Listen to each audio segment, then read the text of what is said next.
പ്രിയ പ്രേക്ഷകരെ, നമ്മൾ ഈ കാണുന്നത് തുരങ്കപാതയുടെ ഒരു 3D മോഡലാണ്. കോഴിക്കോട് വയനാട് യാത്രയുടെ മുഖച്ഛായ തന്നെ മാറ്റാനൊരുങ്ങുന്ന കേരളത്തിന്റെ ഏറ്റവും വലിയ ഗതാഗത പദ്ധതികളിൽ ഒന്നാണ് ആനക്കാംപൊയിൽ കള്ളാടി മേപ്പാടി തുരങ്കപാത.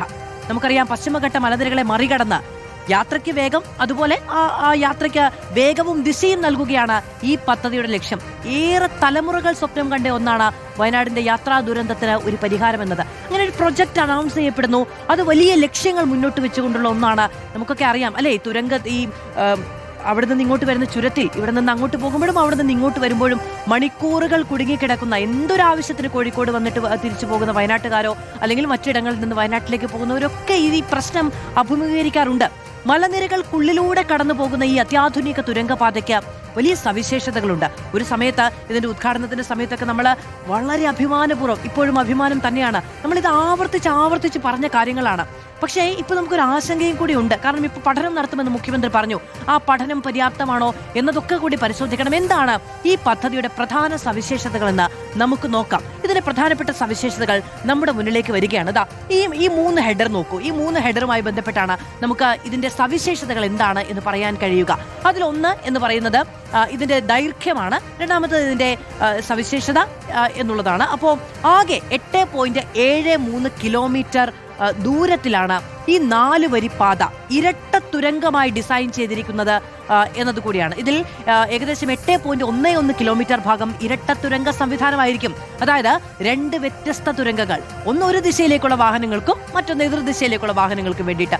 ഈ സംവിധാനം ഗതാഗത തിരക്ക് കുറയ്ക്കുന്നതിനൊപ്പം യാത്രിയുടെ സുരക്ഷയും കാര്യക്ഷമതയും വർദ്ധിപ്പിക്കും. ഒന്ന് ആലോചിച്ച് നോക്കണം പ്രിയ പ്രേക്ഷകർ, ഒരു വാഹനം ഒന്ന് വളഞ്ഞിറങ്ങി പോകണമെങ്കിൽ അവിടെ വലിയ കുരുക്കിൽ പെടുന്ന ഇടത്താണ് ഒരു ഭാഗത്തേക്ക് പോകാൻ ഒരു വലിയ പാത, തിരിച്ചിറങ്ങി വരാൻ വലിയ പാത എന്ന നിലയ്ക്ക് ഒരു ഗതാഗത സംവിധാന വിസ്മയം ഉണ്ടാകും എന്ന് ഈ പ്രൊജക്ടിന്റെ ഭാഗമായി പ്രഡിക്റ്റ് ചെയ്യപ്പെട്ടത്. 4 വരി പാതയായാൽ കൂടുതൽ വാഹനങ്ങൾക്ക് ഒരേ സമയം സുഗമമായി സഞ്ചരിക്കാനും സാധിക്കും എന്നതാണ്. ഇനി ഈ പ്രതീക്ഷിക്കുന്ന പദ്ധതി ചെലവ് കൂടി നമുക്ക് നോക്കണം അല്ലെ. അതും ഇപ്പോൾ വലിയൊരു ചെലവ് എന്ന് നമുക്ക് പറയാൻ കഴിയില്ല. അതുമായി ബന്ധപ്പെട്ട വിവരങ്ങൾ കൂടി നമ്മുടെ മുന്നിലേക്ക് വരികയാണ്. 2134.5 കോടി രൂപ, 2135 കോടി രൂപയാണ് ഇതിന്റെ ആകെ ചെലവായി പറയപ്പെടുന്നത്. ഏകദേശം ഈ 2134.5 കോടി രൂപ ചെലവിൽ നിർമ്മിക്കുന്ന ആനക്കാംപൊയിൽ കള്ളാടി മേപ്പാടി തുരങ്കപാത കേരളത്തിലെ ഏറ്റവും വലിയ അടിസ്ഥാന സൗകര്യ പദ്ധതികളിൽ ഒന്ന് എന്ന് ആഘോഷിക്കപ്പെട്ട പ്രൊജക്റ്റാണ്. കോഴിക്കോട് വയനാട് യാത്ര കൂടുതൽ വേഗത്തിലും സുരക്ഷിതമായി മാറ്റുകയാണ് നമ്മുടെ ഈ പദ്ധതിയുടെ ലക്ഷ്യമായി മുന്നോട്ട് വെക്കപ്പെട്ടിരുന്നത്. ഒരു തുരങ്കപാതയുടെ പ്രാധാന്യം അതിന്റെ നീളത്തിൽ മാത്രം ഒതുങ്ങുന്നതൊന്നല്ല എന്ന് പ്രേക്ഷകർക്ക് അറിയാമല്ലോ. യാത്രക്കാരുടെ സുരക്ഷ ഉറപ്പാക്കുന്ന ആധുനിക സംവിധാനങ്ങളാണ് ഈ ഒരു മികച്ച തുരങ്കത്തിന്റെ ഏറ്റവും വലിയ പ്രത്യേകതയായി പറഞ്ഞു കേൾക്കപ്പെട്ടിരുന്നത്. നിർമ്മാണം പൂർത്തിയായാൽ തുരങ്കത്തിനുള്ളിൽ ഒരുക്കുന്ന പ്രധാന സംവിധാനങ്ങൾ എന്തൊക്കെയാണ് എന്നതുകൂടി നമുക്ക് പരിശോധിക്കാം. അതുമായി ബന്ധപ്പെട്ട വിവരങ്ങൾ കൂടി നമ്മുടെ മുന്നിലേക്ക് വന്നിട്ടുണ്ട്. ഒന്ന് ക്രോസ് പാസേജ് ആണ്. ക്രോസ് പാസേജുകൾ, വെളിച്ച സംവിധാനം, അതിനോടൊപ്പം തന്നെ വായു സഞ്ചാരം, ഡ്രെയിനേജ്, ഈ 4 സവിശേഷതകൾ എന്തൊക്കെയാണ് എന്നത് നമുക്ക് വിശദീകരിച്ച് നോക്കാം. തുരങ്കത്തിനുള്ളിൽ നിശ്ചിത അകലങ്ങളിൽ 2 തുരങ്കങ്ങളെയും ബന്ധിപ്പിക്കാനുള്ള ക്രോസ് പാസേജുകൾ ഒരുക്കും. അപ്പോൾ അതായത് ഈ ഇനി അഥവാ അതിലേക്ക് വന്നതിന് ശേഷം നമുക്ക് തിരിച്ചു വരണമെങ്കിൽ ഈ പറയുന്ന പോലെ അത്രയും ദൂരം പോകേണ്ടതില്ല, ക്രോസ് പാസേജുകൾ ഉണ്ടാകും. അടിയന്തര സാഹചര്യങ്ങളിൽ യാത്രക്കാരെയും ജീവനക്കാരെയും ഒക്കെ സുരക്ഷിതരായി മറ്റൊരു ഭാഗത്തേക്ക് എത്തിക്കാൻ ഇവ സഹായിക്കും എന്നതുകൂടി സവിശേഷമായ ഒരു കാര്യമാണ്. ഇതിനൊപ്പം വ്യക്തമായ കാഴ്ച ഉറപ്പാക്കുന്ന ആധുനിക ലൈറ്റിംഗ് സംവിധാനം, വാഹനങ്ങളുടെ പുക പുറത്തേക്ക് പോകുന്നതിനുള്ള വെന്റിലേഷൻ സംവിധാനം, മഴവെള്ളവും മറ്റ് വെള്ളക്കെട്ടുകളും ഒക്കെ ഉണ്ടാകുന്നതിനുള്ള ഡ്രെയിനേജ് സംവിധാനം, ഈ സവിശേഷതകളൊക്കെ ഒരുക്കും എന്നതുകൂടി ഈ പദ്ധതി പറഞ്ഞു കേൾക്കുമ്പോൾ നമ്മൾ വിചാരിക്കുന്നത്. അപ്പോൾ ഏറ്റവും മികച്ച ഒരു തുരങ്കം എന്നുള്ളതാണ് ഇതിന്റെ ഈ സവിശേഷതകളൊക്കെ പറയുമ്പോൾ നമ്മുടെ മുന്നിലേക്ക് വരുന്നത്. തുരങ്ക നിർമ്മാണം പൂർത്തിയായാൽ എന്തൊക്കെ ഗുണങ്ങൾ ഉണ്ടാകും എന്നതാണ് അടുത്ത ചോദ്യം. അത് പ്രാഥമികമായും വയനാടിന്റെ യാത്രാ പ്രശ്നവുമായി ബന്ധപ്പെട്ട കാര്യങ്ങളാണ്. അതുകൂടി നമുക്ക് നോക്കാം. ഏറ്റവും പ്രധാനപ്പെട്ട ഒന്ന് സമയം കുറയും എന്നുള്ളതാണ്. ഗതാഗതം സുഗമമാക്കുമെന്നുള്ളതും ടൂറിസത്തിന് നേട്ടമുണ്ടാകും എന്നതും ഈ പദ്ധതിയുടെ ഏറ്റവും പ്രധാനപ്പെട്ട ലക്ഷ്യങ്ങളായി തന്നെ പറഞ്ഞു കേൾക്കപ്പെട്ട ഒന്നാണ്. പദ്ധതി പൂർത്തിയാകുന്നതോടെ കോഴിക്കോട് വയനാട് യാത്ര വേഗത്തിലാകും, സുരക്ഷിതമാകും. ചുരത്തിലെ യാത്രാഭാരം കുറയ്ക്കാനും ഗതാഗതം സുഗമമാക്കാനും ഇത് കഴിയും. ഇനി ചുരത്തിലെ കാഴ്ചകളൊക്കെ കണ്ടുപോകണമെന്ന് നിർബന്ധമുള്ളവർക്ക് മാത്രം അതിലെ പോവുകയാണ് എങ്കിൽ അതും സാധ്യമാകും. വിനോദസഞ്ചാരത്തിനും കാർഷിക ഉൽപ്പന്നങ്ങളുടെ ഗതാഗതത്തിനും ഈ പദ്ധതി വലിയ നേട്ടമാകും എന്നതുകൂടിയാണ് പ്രതീക്ഷ. 8.73 കിലോമീറ്റർ നീളം, 4 വരി ഇരട്ട തുരങ്കം, 2134 കോടി രൂപയുടെ നിക്ഷേപം, ആധുനിക സുരക്ഷാ സംവിധാനങ്ങൾ ഇവയെല്ലാം ചേർന്നതാണ് ആനക്കാംപൊയിൽ കള്ളാടി മേപ്പാടി തുരങ്കപാത കേരളത്തിന്റെ അടിസ്ഥാന സൗകര്യ വികസനത്തിലെ ഒരു സുപ്രധാന പദ്ധതിയായി മാറുന്നത്. ഇനി നമുക്ക് തുരങ്ക കവാടത്തിലേക്ക് ചെന്ന് കൂടുതൽ കാര്യങ്ങൾ പറയാം. അങ്ങോട്ട് പോകാം. ഇതാണ് തുരങ്കത്തിന്റെ കവാടം. ഒരു തുരങ്കപാത നിർമ്മിക്കുമ്പോൾ ഏറ്റവും പ്രധാനപ്പെട്ട ഭാഗം ഏതാണ്? അതാണ് ടണലിന്റെ മുൻവശം എന്ന് പറയുന്നത്. നിർമ്മാണത്തിന് ഓരോ ഘട്ടത്തിലും ഏറ്റവും കൂടുതൽ സുരക്ഷ ഉറപ്പാക്കേണ്ട ഭാഗവും ഇതു തന്നെയാണ്. ഒരു ടണൽ എങ്ങനെ സുരക്ഷിതമായി നിർമ്മിക്കുന്നുവെന്ന് ഘട്ടം ഘട്ടമായി നമുക്ക് നോക്കാം. അതുമായി ബന്ധപ്പെട്ട വിവരങ്ങൾ ഈ സ്ക്രീനിലേക്ക് നമ്മുടെ മുന്നിലേക്ക് വരികയാണ്. ഒന്നാമത്തേത് മണ്ണ് പരിശോധനയാണ്, രണ്ടാമത്തേത് പാറ പരിശോധന, മൂന്നാമത്തേത് ഭൂഗർഭജലം. അതായത് പ്രകൃതിയുമായി ബന്ധപ്പെട്ട എല്ലാ കാര്യങ്ങളും, മണ്ണ്, പാറ, ഭൂഗർഭജലം, ഈ 3 കാര്യങ്ങളും പരിശോധിക്കുക എന്നതാണ് ഏറ്റവും പ്രധാനപ്പെട്ടത്. നിർമ്മാണം തുടങ്ങുന്നതിന് മുൻപ് ഭൂമിയുടെ സ്വഭാവം വിശദമായി പരിശോധിക്കണം. ഇപ്പോ ഉയരുന്ന ഏറ്റവും വലിയ വിമർശനമാണത്. അതുമായി ബന്ധപ്പെട്ട പഠനങ്ങൾ ഉണ്ടായിട്ടുണ്ടോ എന്നുള്ളത്. മണ്ണിന്റെ ശക്തി എത്രയാണ്, പാറയുടെ ഘടന എത്രയാണ്.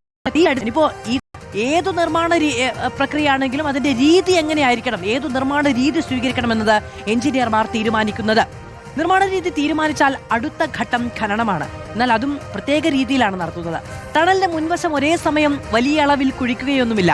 ചെറിയ ദൂരം മാത്രം ഖനനം ചെയ്ത് ഓരോ ഘട്ടത്തിന് ശേഷവും മണ്ണിന്റെയും പാറയുടെയും സുരക്ഷ ഉറപ്പാക്കും. അതിനുശേഷം മാത്രമാണ് അടുത്ത ഘട്ടത്തിലേക്ക് നീങ്ങുന്നത്. ഖനനത്തോടൊപ്പം തന്നെ മറ്റൊരു പ്രധാന ഘട്ടവും ആരംഭിക്കും. എന്താണ്? അതാണ് മണ്ണിനും പാറയ്ക്കും ഉറപ്പ് നൽകുന്ന സുരക്ഷാ സംവിധാനങ്ങൾ. അതുമായി ബന്ധപ്പെട്ട വിവരങ്ങൾ കൂടി നമ്മുടെ മുന്നിലേക്ക് വരും. ഒന്ന് കോൺക്രീറ്റ് പാളി എന്നതാണ്. രണ്ടാമത്തേത് സ്റ്റീൽ ബോൾട്ടുകൾ, സ്റ്റീൽ ഫ്രെയിം, മണ്ണ് ശക്തിപ്പെടുത്തൽ. ഈ 4 ഘട്ടങ്ങളും പൂർത്തീകരിക്കണം എന്നതുകൂടി പ്രധാനമാണ്. ഖനനം പൂർത്തിയായാൽ ഉടൻ പ്രത്യേക കോൺക്രീറ്റ് പാളി തയ്യാറാക്കും. ഖനനം കഴിഞ്ഞ ഉടൻ ടണലിന്റെ മുൻവശത്തും വശങ്ങളുമായി പ്രത്യേക കോൺക്രീറ്റ് ഉയർന്ന മർദ്ദത്തിൽ സ്പ്രേ ചെയ്യും. അതിനുവേണ്ടിയുള്ള പ്രത്യേക മെഷീനൊക്കെ ഉണ്ട്. ഒരേ സമയത്ത് തന്നെ ഇതിങ്ങനെ ഈ വലിയ ഗണ്ണ് ഉപയോഗിച്ച് ഇങ്ങനെ അടിച്ചു പിടിപ്പിക്കുകയാണ് ചെയ്യുക.